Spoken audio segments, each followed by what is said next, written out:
We got some Record Store Day restocks. You asked for a bunch, and so we did our best to get them, and we got the 1975, the CD variant. It's in limited quantity, and Stevie Nicks, Belladonna, Live 81, and never before heard Cleveland Blues, Dave and the Blues Express, Fred Davis, and we got the Stones back in. We got some Ramones here, RSD exclusives, and Tori Amos, as well as the King, Elvis Presley, and then we got a lot of other cool stuff like the Bevis Frond, great psychedelia from the UK, and this has got a lot of fuzz to it. It's got that cool 60s spy jazz cover. I believe this one was recorded in 2004, but it's the good stuff. And some original press from the Police.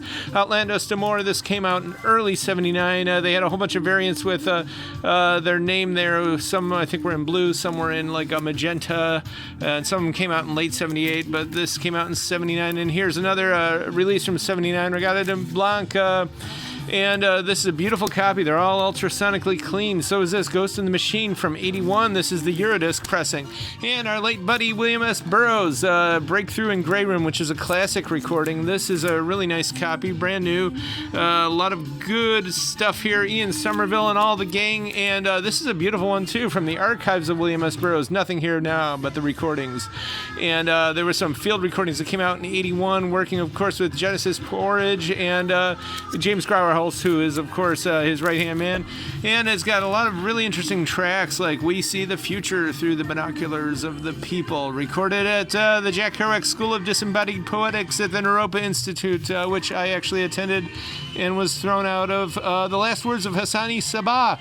A lot of really fascinating stuff. If you are a deep diver into the world of William S. Burroughs, who I believe it was Blondie, it was Deborah Harry who considered him at the time the greatest living writer, which I would definitely agree with. There's some great stuff here. A lot of good original Brian Geisen stuff, who was the originator of the cut-up. Actually, the earliest surviving cut-up tape is on here, too. So it's a must-have. And I don't know if you know Molly Lewis from Australia. I believe she settled down in L.A., but there's a limited edition pink glass vinyl of a beautiful record called Mirage. And there's just basically tinctures of incense on here, wind chimes, flickled beeswax, and mimosa breaths on a Hawaiian lanai and the purple sunset night and all. And it's all from whistling. She's actually a whistler. And this is just absolutely beautiful music. A lot of good instrumentation. And speaking of beautiful music, Rebel and Mare. This was a lost, basically a giallo, kind of a thriller, an Italian romance thriller that they worked on in 74. And it never came out. I don't even know what happened to the film. A lot of mystery went around this, but this is the good stuff. This is definitely easy tempo, holiday sun lushness. Kind of almost reminds me of psychotronic films like The Stewardesses, or just being on a United Air jet to Hawaii in 74 with the big lounge in the middle and the shag carpet. This is really excellent. It's definitely good. And we've also got a few very limited color variants here. Pink Flamingo vinyls. So they're all good. And Suzanne Ciani, we're big fans of her, of course. And with Caitlin Aurelia Smith, they're both incredible electronic musicians. There they are recording this. This is a photo from, I believe, the recording session there, which was in 2015, right there on Ocean Avenue Studios, right on PCH.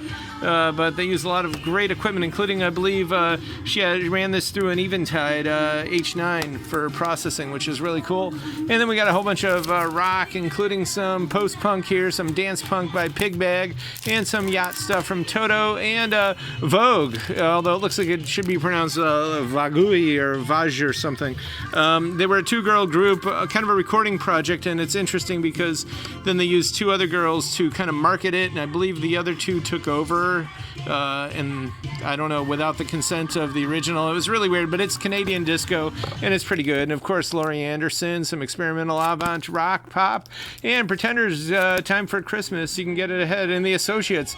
This is serious new wave stuff, European press, and they made their name by when some early David Bowie came out. They kind of aped it and did their own record, and they pressed it and had it out within like literally 2 weeks of the David Bowie thing. So Bowie's people took them on. And of course, we got some decent stuff here.